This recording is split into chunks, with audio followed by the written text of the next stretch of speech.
अरे बनवारी भाई परेशान मत हो यार, लड़का ही होगा। कौन जाने यार राजू, क्या होगा। अब तो नजरें सिर्फ ऊपर वाले पे टिकी है।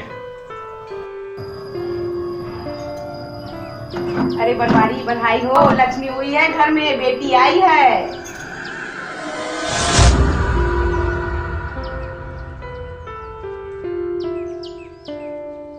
बनवारी भाई लड़की हुई है, अब पैसा बचाना शुरू कर दे, खर्चे बहुत होते हैं।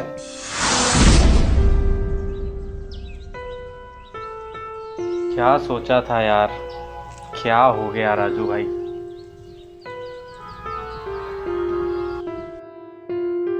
ये सब क्या चल रहा है इस घर पे? हाँ, तुमको मैंने 1000 बार मना किया है कि उस लड़की को घर से बाहर मत जाने दिया करो। वो इस घर से बाहर क्यों जाती है? बनवारी एक ऐसे समाज में था जहां लड़कियों की कोई कद्र नहीं थी। मंजू के लिए समझ पाना बहुत मुश्किल था। मंजू अपनी माँ को रोते देख अपनी सभी उम्मीदें हारने लगी थी।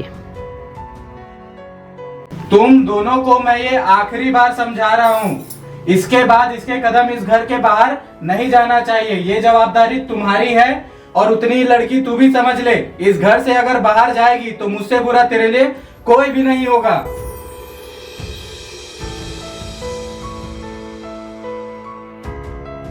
मंजू ये देखकर और भी रोने लगी थी, क्योंकि उसकी माँ भी उसके साथ खड़ी नहीं थी।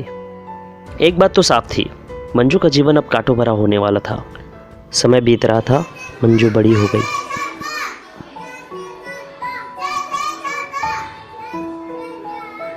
एक दिन मंजू स्कूल के सामने बैठी थी और सोच रही थी कि कभी वो भी स्कूल जाया करती थी।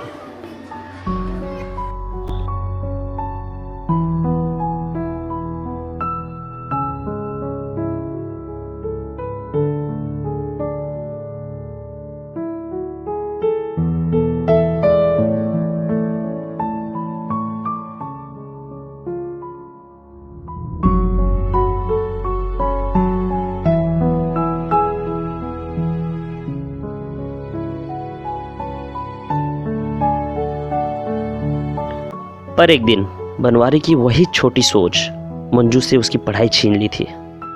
उसके बाद मंजू को अपने परिस्थितियों को अपनाना पड़ा।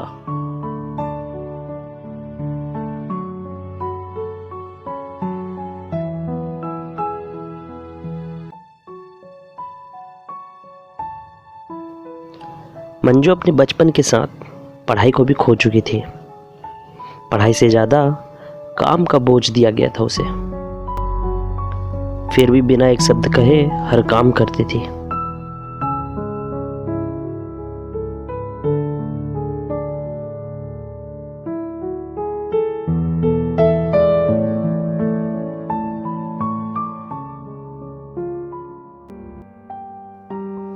समय के साथ मंजू में जिम्मेदारियां भी आ गई थी। अपने बच्चे के हक के लिए हर माँ की तरह वो लड़ती नजर आई। चाहे उसकी ज़िंदगी खराब क्यों ना हुई हो, पर अपने बच्चे के लिए बेहतर ज़िंदगी के लिए कुछ भी कर सकती थी। मंजू पहले दुनिया में आने के लिए लड़ी, जिंदगी भर लड़की होने का ताना सहती रही। न पढ़ाई कर सकी और न ही उसका साथ किसी ने दिया, पर आज एक अच्छी माँ बन गई थी।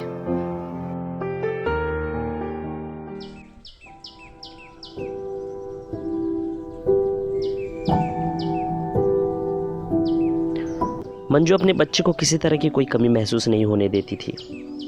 पढ़ाई और जिंदगी की हर सीख देती रही। उसे काबिल बनाते बनाते वो भी बूढ़ी हो गई। बच्चा काबिल तो हुआ, पर अब भी समझदार होना बाकी था। फिर एक दिन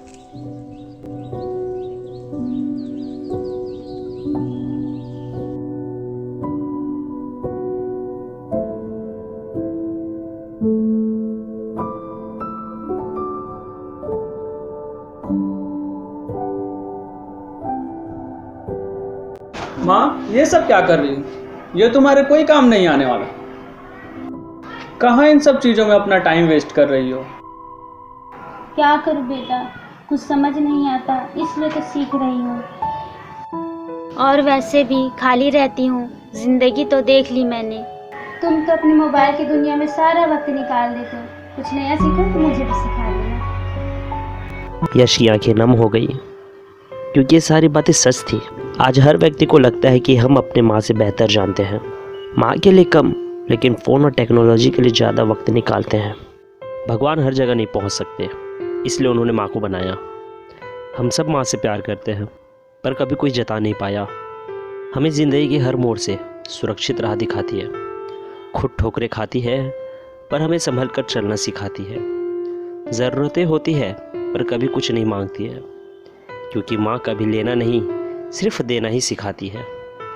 माँ अनपढ़ हो या कम पढ़े लिखे, पर एक रोटी मांगो तो 2 परोस के देती है।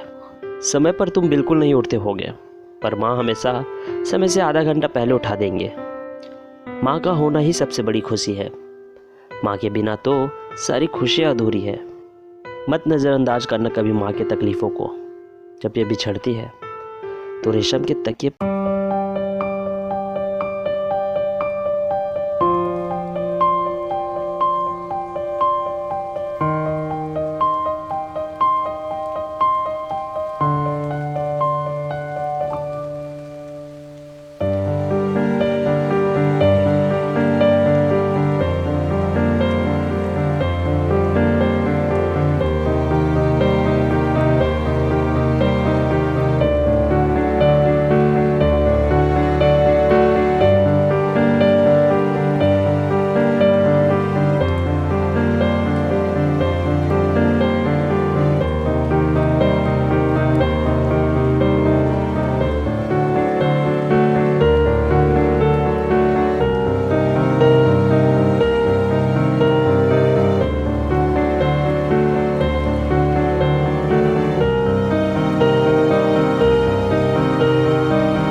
अगर आपको हमारी ये वीडियो पसंद आई हो तो इसे ज़्यादा से ज़्यादा लोगों तक शेयर करें, और हो सके तो अपनी माँओं को ये वीडियो ज़रूर दिखाएं।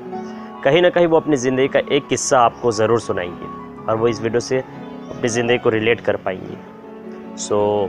ये वीडियो उन्हीं सभी माँओं के लिए है जिन्होंने अपनी ज़िंदगी में बहुत संघर्ष किया है आपको एडवांस बनाने के लिए। तो अपनी माँ से प्यार करें और ज़्यादा से ज़्यादा वक्त उन्हें दें। टेक्नोलॉजी, मोबाइल, ये सब चीज़ें तो आती जाती रहेंगी, लेकिन माँ सिर्फ एक बार आई है। Thank you.